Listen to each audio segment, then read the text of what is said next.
Hello friends, स्वागत है आप सभी का आपके अपने यूट्यूब चैनल घेर एकेडमी में। दोस्तों, आज के इस वीडियो में हम लोग देखने वाले हैं जीके जीएस का टॉप 70 ऐसे प्रश्नों के बारे में जो आपके आने वाले आगामी सभी परीक्षाओं के लिए काफ़ी हेल्पफुल होंगे।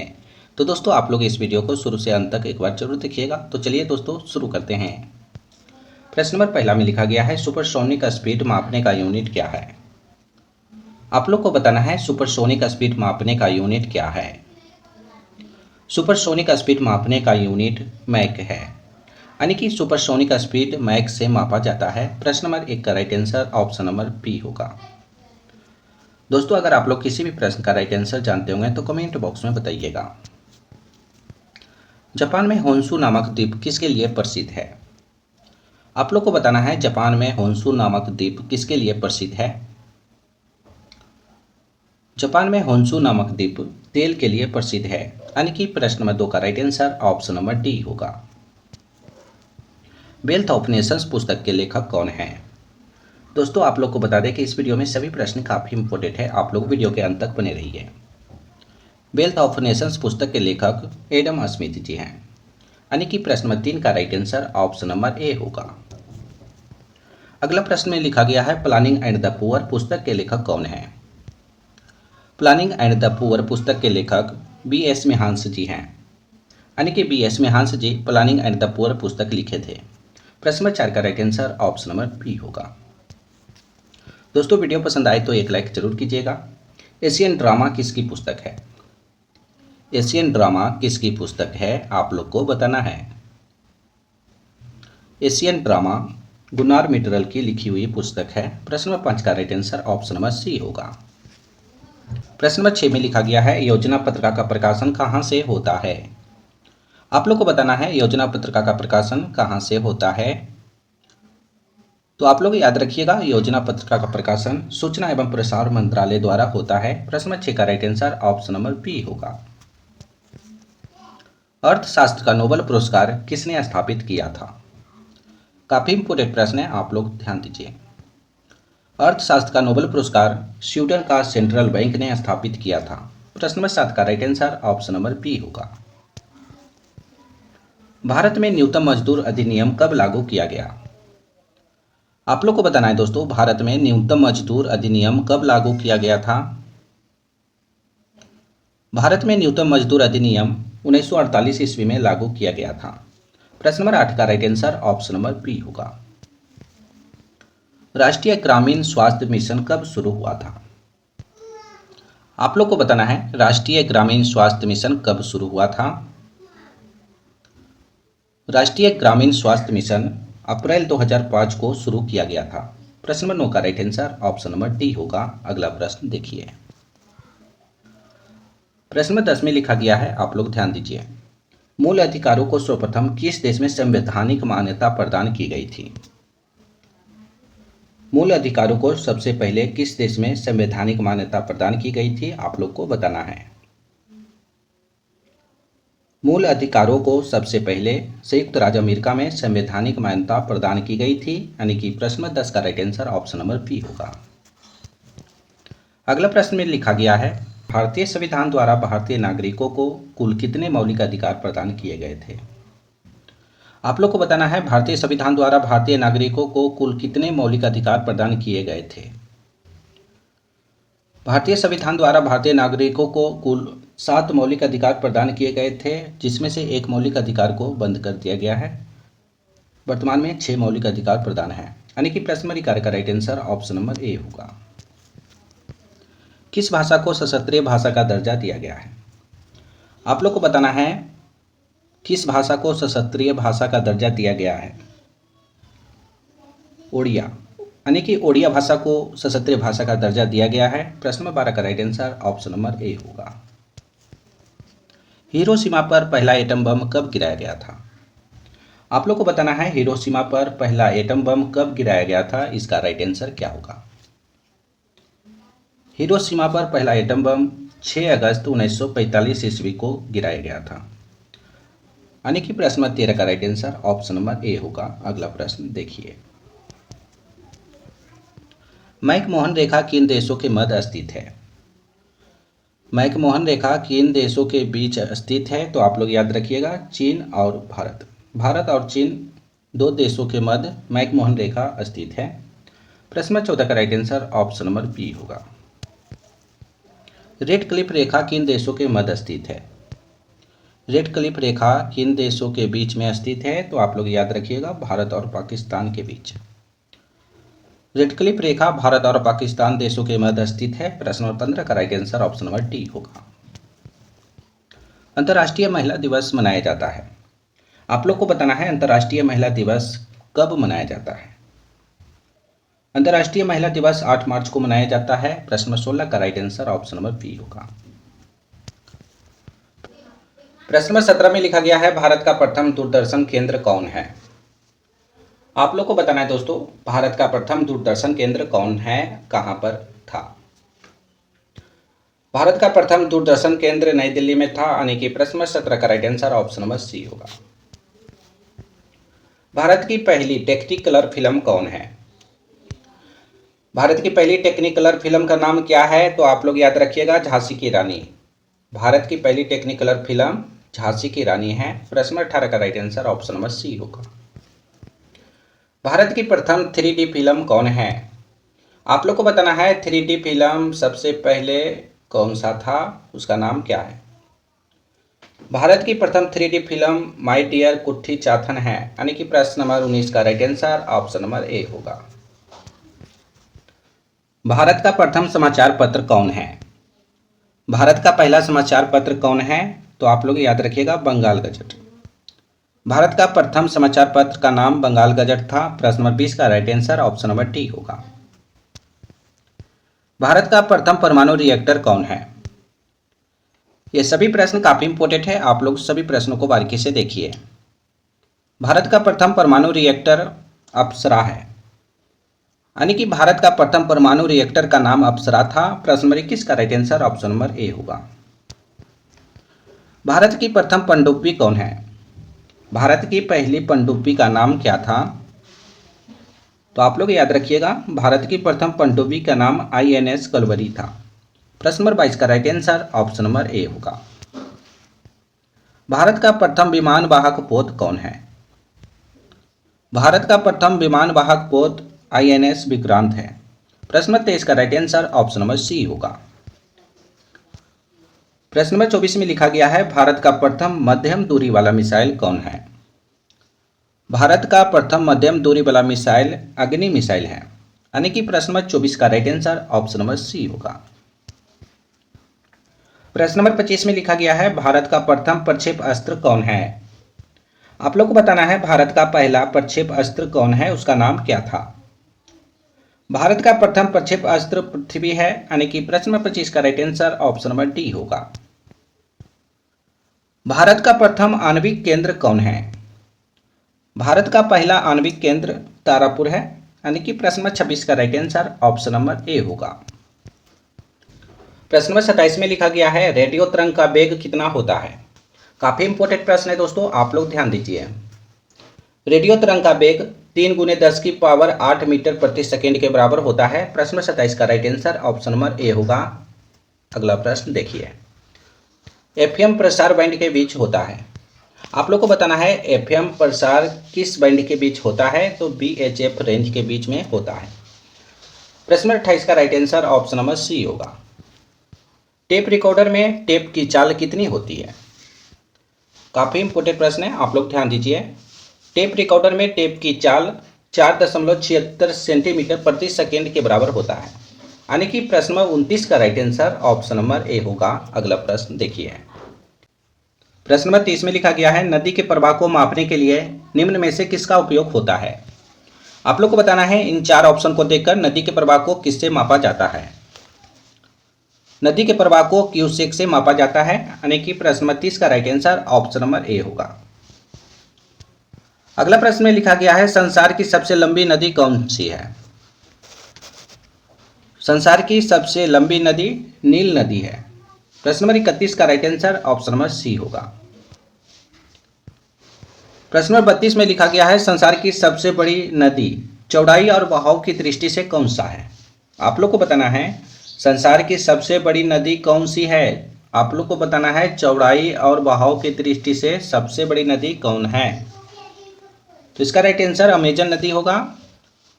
चौड़ी और बहाव की दृष्टि से अमेजन नदी संसार की सबसे बड़ी नदी है। प्रश्न नंबर 32 का right answer option number B होगा। दुनिया की सबसे छोटी नदी कौन सी है? दुनिया की सबसे छोटी नदी डी नदी है। प्रश्न नंबर 33 का right answer option number D होगा। अगला प्रश्न देखिए, संसार का सबसे बड़ा सागर कौन है? संसार का सबसे बड़ा सागर का नाम आप लोग को बताना है। संसार का सबसे बड़ा सागर दक्षिणी चीन सागर है। प्रश्न नंबर 34 का right answer option number A होगा। संसार की सबसे लंबी सहायक नदी कौन सी है? संसार की सबसे लंबी सहायक नदी का नाम क्या है? आप लोग को बताना है। संसार की सबसे लंबी सहायक नदी का नाम मेडुरा नदी है। यानी कि प्रश्न नंबर 35 का right answer option number C होगा। प्रश्न नंबर 36 में लिखा गया है सबसे छोटा पक्षी कौन सा है? सबसे छोटा पक्षी का नाम क्या है? आप लोग को बताना है। सबसे छोटा पक्षी का नाम हेमिंग बर्ड है, जो 5 सेंटीमीटर के आसपास होता है। यानी कि प्रश्न नंबर 36 का right answer option number C होगा। सबसे बड़ा पक्षी की बात करें तो शुतुरमुर्ग होगा। अगला प्रश्न देखिए, प्रश्न नंबर 37 में लिखा गया है सबसे व्यस्त व्यापारिक नदी कौन सा है? सबसे व्यस्त व्यापारिक नदी का नाम क्या है? तो राइन नदी। सबसे व्यस्त व्यापारिक नदी राइन नदी है। प्रश्न नंबर 37 का right answer option number C होगा। सबसे ऊंचा पर्वत शिखर कौन है? आप लोग को सबसे ऊंचा पर्वत शिखर का नाम बताना है। सबसे ऊंचा पर्वत शिखर का नाम माउंट एवरेस्ट है, जो सबसे ऊंचा है। यानी कि प्रश्न नंबर 38 का right answer option number C होगा। सबसे ऊंची पर्वतमाला कौन है? सबसे ऊंची पर्वतमाला का नाम आप लोग को बताना है। सबसे ऊंची पर्वतमाला का नाम हिमालय पर्वतमाला है, जो सबसे ऊंची पर्वतमाला है। प्रश्न नंबर 39 का right answer option number B होगा। अगला प्रश्न देखिए, प्रश्न नंबर 40 में लिखा गया है सबसे लंबी पर्वतमाला कौन सा है? आप लोग को सबसे लंबी पर्वतमाला का नाम बताना है। सबसे लंबी पर्वतमाला का नाम एंडीज पर्वतमाला है। प्रश्न नंबर 40 का right answer option number C होगा। सर्वाधिक ऊंचा ज्वालामुखी कौन सा है? सबसे अधिक ऊंचा ज्वालामुखी का नाम आप लोग को बताना है। सर्वाधिक ऊंचा ज्वालामुखी का नाम माउंट कोटोपैक्सी है। यानी कि प्रश्न नंबर 41 का right answer option number D होगा। दोस्तों, इस वीडियो में सभी प्रश्न काफी इंपॉर्टेंट है, आप लोग वीडियो के अंत तक बने रहिए। सबसे लंबा रेलवे प्लेटफार्म कौन सा है? सबसे लंबा रेलवे प्लेटफार्म कौन सा है? तो आप लोग इसका सही उत्तर कमेंट बॉक्स में बताइएगा। सबसे लंबा रेलवे प्लेटफार्म कौन सा है? इसका सही उत्तर कमेंट में बताइएगा। अगला प्रश्न देखिए, सबसे लंबी रेल मार्ग कौन सी है? आप लोग को बताना है सबसे लंबी रेल मार्ग कौन सी है। तो आप लोग याद रखिएगा ट्रांस साइबेरियन रेल मार्ग। ट्रांस साइबेरियन रेलवे मार्ग सबसे लंबी रेलवे मार्ग है। प्रश्न नंबर 43 का right answer option number C होगा। सर्वाधिक ऊंचाई पर स्थित रेलवे स्टेशन कौन सा है? सबसे अधिक ऊंचाई पर स्थित रेलवे स्टेशन का आप लोग को नाम बताना है। सर्वाधिक ऊंचाई पर स्थित रेलवे स्टेशन का नाम सेंदोर रेलवे स्टेशन है, जो सबसे अधिक ऊंचाई पर स्थित है। प्रश्न नंबर 44 का right answer option number A होगा। अगला प्रश्न देखिए, प्रश्न नंबर 45 में लिखा गया है सबसे बड़ी रेल सुरंग कौन सा है? बैकग्राउंड वॉइस के लिए माफी चाहूंगा। सबसे बड़ी रेल सुरंग कोथार्थ बेस सुरंग है। यानी कि प्रश्न नंबर 45 का right answer option number C होगा। प्रश्न नंबर 46 में लिखा गया है सबसे बड़ी सड़क सुरंग कौन सा है? सबसे बड़ी सड़क सुरंग रिटर्ल है। यानी कि प्रश्न नंबर 46 का right answer option number B होगा। सबसे बड़ा राजमार्ग कौन सा है? सबसे बड़ा राजमार्ग कौन सा है? आप लोग को बताना है। सबसे बड़ा राजमार्ग ट्रांस कैनेडियन राजमार्ग है। प्रश्न नंबर 47 का right answer option number C होगा। सबसे ऊंचा नगर कौन सा है? सबसे ऊंचा नगर कौन सा है, उसका नाम आप लोग को बताना है। सबसे ऊंचा नगर बेंचुआन नगर है। यानी कि प्रश्न नंबर 48 का right answer option number D होगा।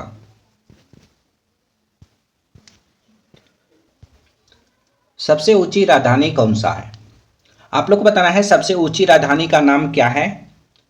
सबसे ऊंची राजधानी का नाम लापास है, जो सबसे अधिक ऊंचाई पर स्थित है। प्रश्न नंबर 49 का right answer option number B होगा। सबसे विशाल दलदल कौन सा है? सबसे विशाल दलदल का नाम आप लोग को बताना है। सबसे विशाल दलदल प्रिपेट दलदल है, यानी कि प्रश्न नंबर 50 का right answer option number B होगा। सबसे बड़ा रेगिस्तान कौन सा है?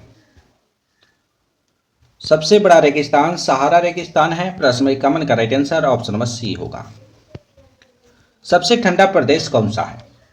सभी प्रश्न काफी इंपॉर्टेंट है दोस्तों, आपके एग्जाम में ऐसा प्रश्न पूछे जा सकते हैं, इसलिए आप लोग वीडियो के अंत तक बने रहिए। सबसे ठंडा प्रदेश भूस्टाल प्रदेश है। प्रश्न नंबर 52 का right answer option number C होगा। प्रश्न नंबर 53 में लिखा गया है सबसे बड़ी मस्जिद कौन सा है? सबसे बड़ी मस्जिद का नाम आप लोग को बताना है।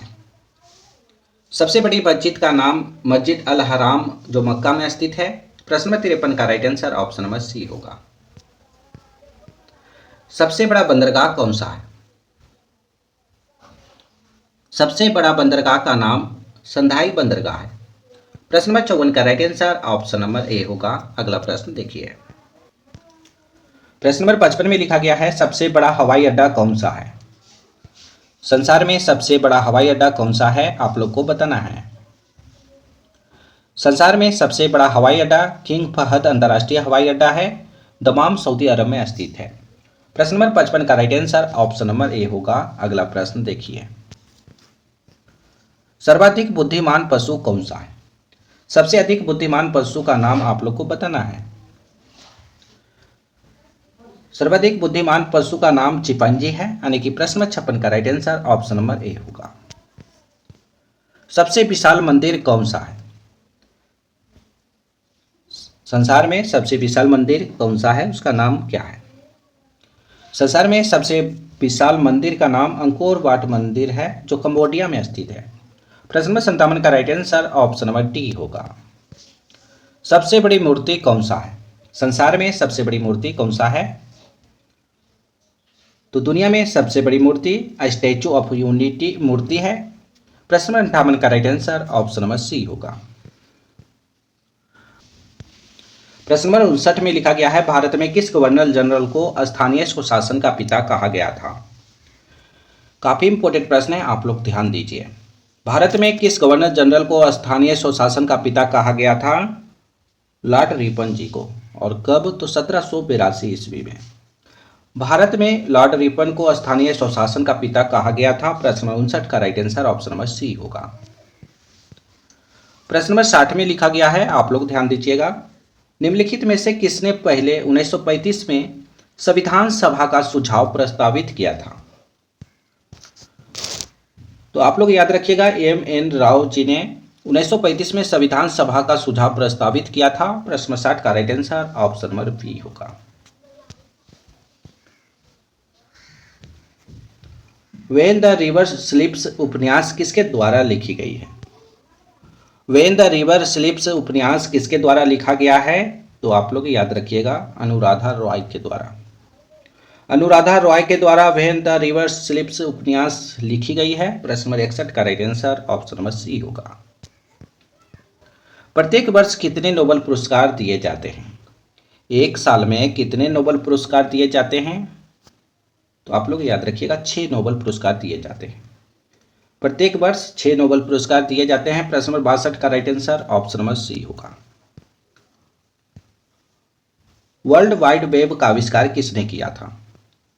यानी कि www का आविष्कार किसने किया था? तो वर्ल्ड वाइड वेब का आविष्कार टिम बर्नर्स-ली ने किया था। यानी कि प्रश्न नंबर 63 का right answer option number C होगा। भारत में महिलाओं के लिए आरक्षण उपलब्ध है कहाँ? इन 4 ऑप्शन को देखकर आप लोग को बताना है, इनमें से महिलाओं के लिए आरक्षण उपलब्ध कहाँ पर किया गया है। तो भारत में महिलाओं के लिए आरक्षण उपलब्ध किए गए हैं पंचायती राज निकायों में, यानी कि प्रश्न नंबर 64 का right answer option number B होगा। भारत में सबसे पहली जनगणना किस वर्ष में हुई थी? भारत में सबसे पहली बार जनगणना किस वर्ष में हुआ था? तो आप लोग याद रखिएगा 1872 ईस्वी में।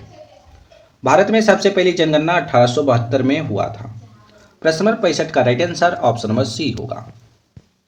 सभी प्रश्न काफी इंपॉर्टेंट है, आप लोग वीडियो को 1 से 2 बार जरूर देखिएगा। निम्नलिखित में से कौन सा रोजगार प्राथमिक क्षेत्र से जुड़ा हुआ नहीं है? आप लोग को बताना है कौन सा रोजगार प्राथमिक क्षेत्र से जुड़ा हुआ नहीं है। इसका राइट आंसर क्या होगा आप लोग को बताना है। पुजारी का जो रोजगार है वो प्राथमिक क्षेत्र से जुड़ा हुआ नहीं है, बाकी ये सभी प्राथमिक क्षेत्र से जुड़े हुए हैं। प्रश्न नंबर 66 का right answer option number A होगा। बैकग्राउंड वॉइस के लिए माफी चाहता हूं। प्रश्न नंबर 67 में लिखा गया है नई दिल्ली का मुख्य वास्तुविद एवं डिजाइनर कौन था? काफी इंपोर्टेंट प्रश्न है, आप लोग ध्यान दीजिए। नई दिल्ली का मुख्य वास्तुविद एवं डिजाइनर एडविन लुटियंस थे, यानी कि प्रश्न नंबर 67 का right answer option number B होगा। अगला प्रश्न देखिए, प्रश्न नंबर 68 में लिखा गया है खदानों के संरक्षण हेतु निम्न में से किसका प्रयोग किया जाता है? खदानों के संरक्षण हेतु निम्न में से किसका प्रयोग किया जाता है? तो आप लोग याद रखिएगा सोडियम बेंजोइट का। खदानों के संरक्षण हेतु सोडियम बेंजोइट का प्रयोग किया जाता है। प्रश्न 68 का right answer option number C होगा। महात्मा गांधी भारतीय राष्ट्रीय कांग्रेस के अध्यक्ष किस वर्ष बने थे? आप लोग को बताना है महात्मा गांधी भारतीय राष्ट्रीय कांग्रेस के अध्यक्ष किस वर्ष बने थे? तो 1924 ईस्वी में। 1924 ईस्वी में महात्मा गांधी जी भारतीय राष्ट्रीय कांग्रेस के अध्यक्ष एक बार बने थे। प्रश्न नंबर 69 का right answer option number B होगा। प्रश्न नंबर 70 में लिखा गया है लाल बहादुर शास्त्री स्टेडियम कहां पर स्थित है? लाल बहादुर शास्त्री स्टेडियम हैदराबाद में स्थित है। प्रश्न नंबर 70 का right answer option number A होगा।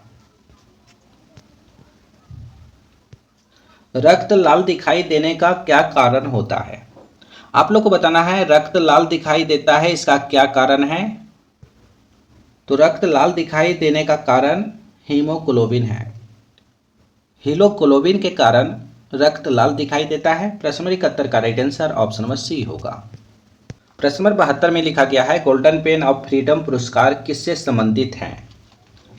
आप लोग को बताना है गोल्डन पेन ऑफ फ्रीडम पुरस्कार किससे संबंधित है? तो आप लोग याद रखिएगा गोल्डन पेन ऑफ फ्रीडम पुरस्कार पत्रकारिता से संबंधित है। प्रश्न नंबर 72 का right answer option number C होगा। अगला प्रश्न देखिए, प्रसिद्ध वादक उस्ताद बिंदा खाने द्वारा बजाने वाला बांध है। प्रसिद्ध वादक उस्ताद बिंदा खाने द्वारा बजाने वाला वाद्य यंत्र इनमें से कौन है? तो आप लोग याद रखिएगा प्रसिद्ध वादक उस्ताद बिंदा खाने द्वारा बजाने वाला वाद्य यंत्र सारंगी है। प्रश्न नंबर 73 का right answer option number B होगा। प्रश्न नंबर 74 में लिखा गया है अनुसूचित जनजाति के आरक्षण के लिए एक क्षेत्र को अनुसूचित क्षेत्र के रूप में घोषणा करने की शक्ति किसके पास होती है? काफी इंपोर्टेंट प्रश्न है, आप लोग ध्यान दीजिए। अनुसूचित जनजाति के संरक्षण के लिए एक क्षेत्र को अनुसूचित क्षेत्र के रूप में घोषणा करने की शक्ति भारत के राष्ट्रपति के पास होती है, यानी कि प्रश्न नंबर 74 का right answer option number A होगा। इन सभी को आप लोग याद रखिएगा। तो दोस्तों आज हमने आप सभी को टॉप 74 प्रश्न करवाए हैं जो जीके जीएस से लिया गया था। तो दोस्तों आप लोग 74 प्रश्न में से कितना सही कर पाए हैं, इसका सही जवाब कमेंट बॉक्स में आप लोग बताइएगा। अभी तक हमारे चैनल को सब्सक्राइब नहीं किए तो चैनल को सब्सक्राइब कीजिए और घंटी कॉल पर फिट कीजिएगा ताकि आने वाले सभी नए वीडियो का नोटिफिकेशन आपको मिलता रहे। इस वीडियो में अभी तक एक लाइक नहीं किए हैं तो एक लाइक करके इसे अपने अपने दोस्तों के पास भी शेयर कीजिएगा, व्हाट्सएप, फेसबुक, इंस्टाग्राम इत्यादि पर। तो फिर अगले वीडियो में मिलेंगे दोस्तों, जब तक आप लोग चैनल पर जाकर जीके जीएस का वीडियो देखते रहें।